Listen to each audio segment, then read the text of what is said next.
They saw what she could do. Now, they won't stop watching, but the Academy isn't the only thing paying attention anymore, because something in the sky has started watching her too. The Academy felt different the next morning.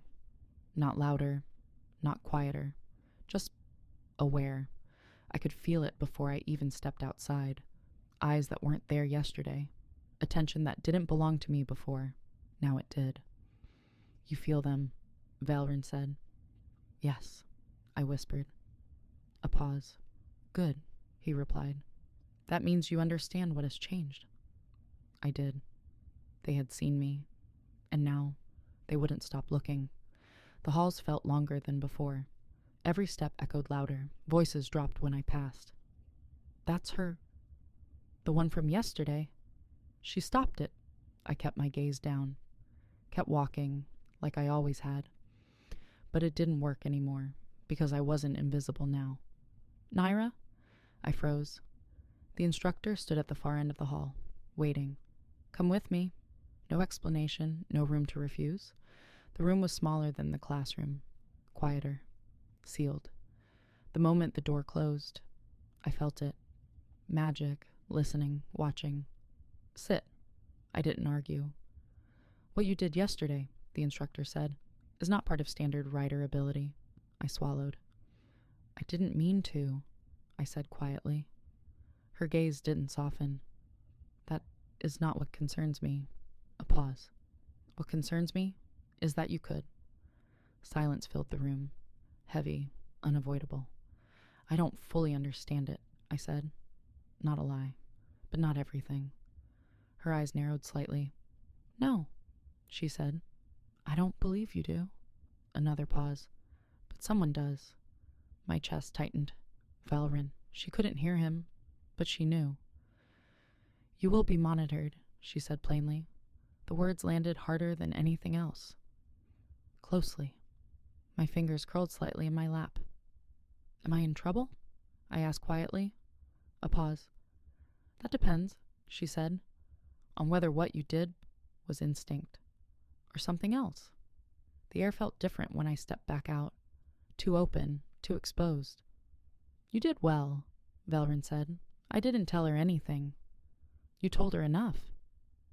That didn't feel reassuring. Training continued, but not like before. No one stood as close to me. No one spoke as easily. Even Dane kept his distance, watching more than talking now. And Riven, he didn't stay distant anymore. Not completely. I felt him before I saw him. That same controlled presence. Sharp, focused. You shouldn't have done that, he said. I turned. I didn't have a choice. A pause. His gaze didn't waver. There's always a choice. The same words Valrin had said, but they didn't feel the same. You saw it, I said quietly. Not a question, a statement. Yes. No hesitation, no denial. What you did? He stopped, like he was choosing his next words carefully. Isn't something most riders can do. My chest tightened. I know, I said softly. For a moment, it felt like he might say more, like he knew more, but instead, be careful, he said again. Always that. Not fear, not warning, something else. That night, the barracks were quieter. Too quiet. I sat on the edge of my bed, staring at nothing, feeling everything. I don't know how to stop it, I admitted. Valrin's presence shifted, closer, stronger. You are not meant to stop it. My breath caught. Then what am I supposed to do? A long pause. The longest yet. Learn it, he said, before someone else decides what it means. I lay back slowly, staring up at the ceiling. The academy wasn't just a place to learn anymore. It was watching, measuring, waiting.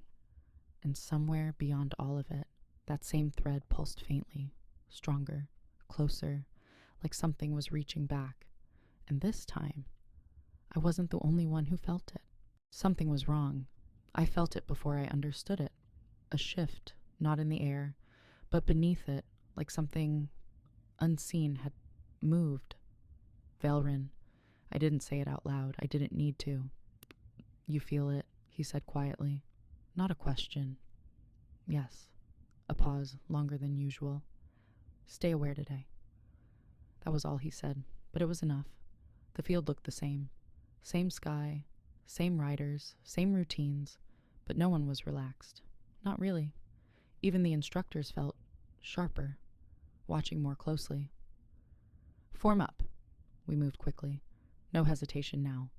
But there was something underneath it all. Unease. Like we were all waiting for something we couldn't see. Veil Rin lifted without effort. The moment we reached the sky, I felt it again. Stronger this time. Not just a pull. A presence. Distant, but aware.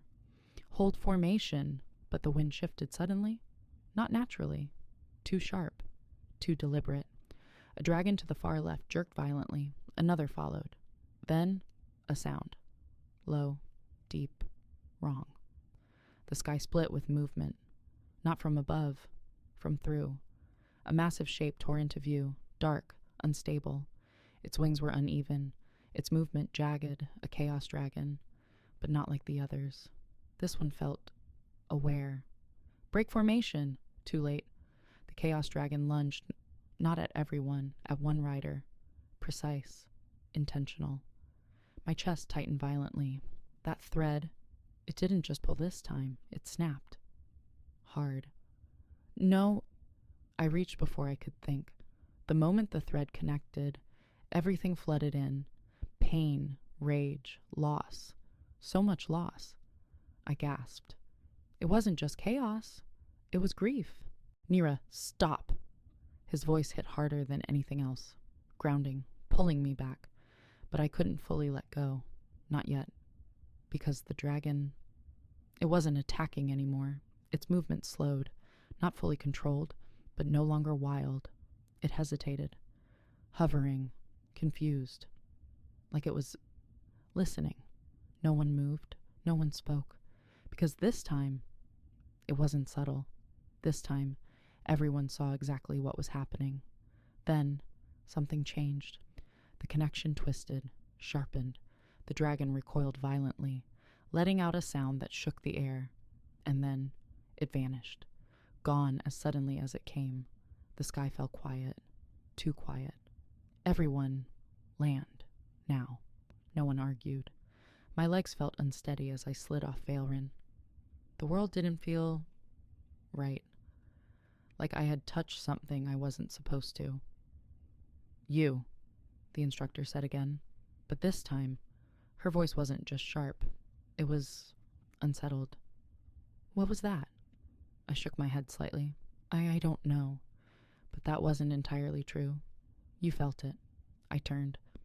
Riven stood closer than before. Much closer. Yes, I said. A pause. That wasn't random, he said. My chest tightened. No, I whispered. Veil Rin's voice came slowly this time. Measured. Heavy. It found you. My breath caught. What do you mean? A long pause. You did not reach it first. The words settled like weight. It reached you. The academy didn't feel like a place of learning anymore. Not after that. Now it felt like something else. A place where something had begun and couldn't be undone. I stood there, staring at the empty sky. But I didn't feel alone anymore. Because somewhere, beyond what I could see, something was still there. Watching, waiting, and now it knew me. If something dangerous chose you instead of attacking you, would you run or try to understand it?